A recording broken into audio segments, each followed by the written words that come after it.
नमस्कार, आप देख रहे हैं न्यूज 24। मैं हूं रवि ठाकुर। राजस्थान में विधानसभा चुनाव के लिए कांग्रेस ने अपना मैनिफेस्टो जारी कर दिया है। कांग्रेस ने किसान, महिलाओं और युवाओं पर फोकस किया है। कांग्रेस ने इसे जन घोषणा पत्र का नाम दिया है, जिसमें 400 से ज्यादा घोषणाएं शामिल की हैं। राजस्थान विधानसभा चुनाव के लिए कांग्रेस ने भी वादों का पिटारा खोल दिया है। मैनिफेस्टो को जन घोषणा पत्र का नाम दिया गया है। पार्टी के प्रदेश अध्यक्ष सचिन पायलट और अशोक गहलोत ने मैनिफेस्टो जारी किया। खास बात यह है कि इसमें 400 से ज्यादा घोषणाएं शामिल की गई हैं। सचिन पायलट ने मैनिफेस्टो को किसान, युवाओं और महिलाओं को समर्पित किया। मैनिफेस्टो में 10 दिन में किसानों की कर्ज माफी का वादा किया गया है, जबकि महिलाओं को मुफ्त आजीवन शिक्षा देने का भी वादा घोषणा पत्र में शामिल है। राजस्थान विधानसभा चुनाव को लेकर कांग्रेस और बीजेपी दोनों ने ही अपने अपने घोषणा पत्र जारी कर दिए गए हैं। दोनों ही पार्टियों के घोषणा पत्र में किसान, महिलाओं और युवकों के कल्याण को लेकर काफी सारे वायदे किए गए हैं। दोनों ही दल एक दूसरे के घोषणा पत्र को लेकर आरोप प्रत्यारोप भी लगा रहे हैं। लेकिन सबसे बड़ा सवाल यह है कि इस मुद्दे को लेकर लगातार आरोप प्रत्यारोप करने वाले ये दल क्या चुनाव जीतने के बाद इन घोषणा पत्र के वादों को उतनी ही तन्मयता से पूरा करने के प्रति गंभीरता दिखाते हैं या नहीं। सचिन पायलट ने कहा कि ये घोषणा पत्र महज एक दस्तावेज नहीं है, बल्कि हमारा कमिटमेंट है और सरकार बनते ही घोषणा पत्र को तय वक्त में लागू किया जाएगा। हमने ये घोषणा पत्र बनाया है, ये सिर्फ डॉक्यूमेंट नहीं है, ये कांग्रेस का कमिटमेंट है। और हर बार की तरह इस मैनिफेस्टो के बाद हम लोग एक मैनिफेस्टो इम्प्लीमेंटेशन कमेटी बनाएंगे और राजस्थान सरकार उसको इम्प्लीमेंट करेगी टाइम बाउंड तरीके से। हमारा फर्ज बनता है हम उन वादों को निभाएं। इसलिए ये मैनिफेस्टो में जो लिखे हुए हैं ये हमारे वादे जनता से हैं। तो तमाम जो चीफ सेक्रेटरी, कलेक्टर्स को, सेक्रेटरीज को, जॉइंट सेक्रेटरी सबको कॉपी भेजते हैं ऑफिशियली, जिससे कि उसको आधार बना करके तमाम नीतियाँ प्रारंभ हो सके। तभी तो ये मैनिफेस्टो में जो लिखी हुई बातें हैं उनके प्रस्ताव बनेंगे और आगे बढ़ेगी और सरकार पूरा करने का प्रयास करेगी। चलिए आपको बताते हैं कि कांग्रेस के घोषणा पत्र की आखिर खास बातें क्या है। कांग्रेस के मैनिफेस्टो में किसानों का पूरा कर्ज 10 दिनों में माफ करने का वादा है। बुजुर्ग किसानों को पेंशन देने का वादा, जिससे शारीरिक रूप से अक्षम या कमजोर किसानों को आर्थिक राहत मिल सके।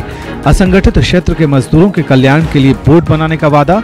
कृषि उपकरणों को जीएसटी के दायरे से बाहर निकालने का वादा। ट्रैक्टर को जीएसटी के दायरे से बाहर निकालने का वादा। युवाओं को रोजगार के अवसर मुहैया कराए जाने का वादा। बेरोजगार युवाओं को आसान लोन दिया जाएगा। बेटियों को आजीवन मुफ्त शिक्षा दी जाएगी। इससे पहले मंगलवार को बीजेपी ने भी अपना घोषणा पत्र जारी किया था। बीजेपी और कांग्रेस दोनों ने अपने घोषणा पत्रों में लोक लुभावन वादे किए हैं। दोनों ने अपने घोषणा पत्रों में किसान और युवाओं पर फोकस किया है। पहली बात तो मैं कहूँगा, पूरी तरह से जनता को एक लुभावे में रखने का प्रयास है, जो कांग्रेस का इतिहास रहा है इस तरह की बातें करने का। इस घोषणा पत्र में स्पष्ट रूप से ध्यान में आता है, ना तो इच्छा शक्ति है, ना कोई तैयारी है और ना कोई जमीन की पूरी जानकारी इसके जिसका परिलक्षित होती है वो दिखती है।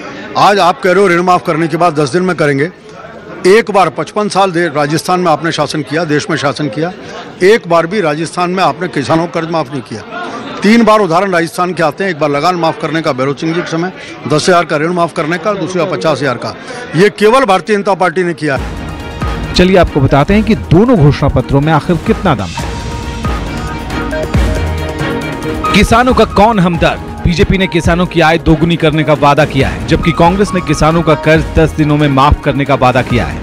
बीजेपी ने दुर्घटना पर 10 लाख रुपए तक का बीमा, जबकि कांग्रेस ने किसानों और असंगठित मजदूरों के लिए कल्याण बोर्ड का वादा किया है। बीजेपी ने सिंचाई के लिए विशेष योजनाएं लागू करने का वादा किया है, तो वहीं कांग्रेस ने कृषि उपकरणों को जीएसटी से बाहर रखने का वादा किया है। युवाओं के साथ कौन।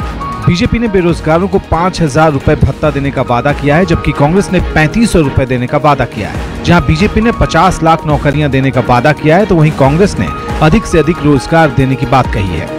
बीजेपी ने सरकारी क्षेत्र में हर साल 30,000 नौकरियों का वादा किया है, तो कांग्रेस ने हर जिले में महिला आईटीआई और पॉलिटेक्निक खोलने की बात कही है। बीजेपी ने हर जिले में योग भवन का निर्माण करने की बात कही है, तो कांग्रेस ने मुफ्त स्वास्थ्य सेवा के लिए राइट टू हेल्थ कानून का वादा किया है। बीजेपी ने सभी जिलों को हाईवे से जोड़ने का वादा किया है, तो कांग्रेस ने पत्रकारों की सुरक्षा के लिए जर्नलिस्ट प्रोटेक्शन एक्ट की बात की है।